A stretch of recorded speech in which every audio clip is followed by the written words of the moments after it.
svátky přinese každému z nás. Vánoční dárky Ježíšek ukrývá.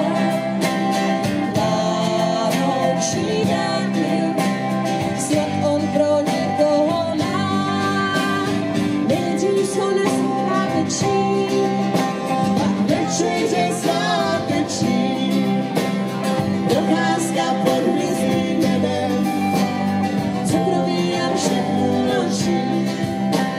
Šťastný ten, kdo není sám, kdo pro jiného dárek má.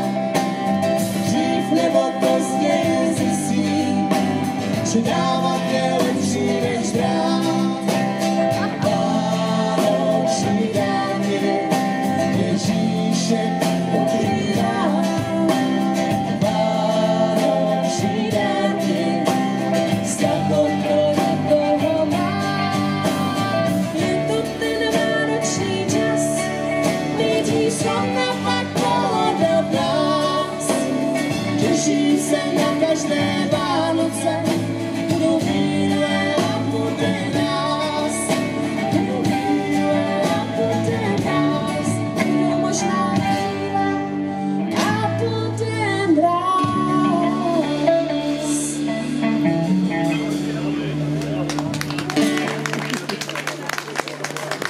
Děkujeme.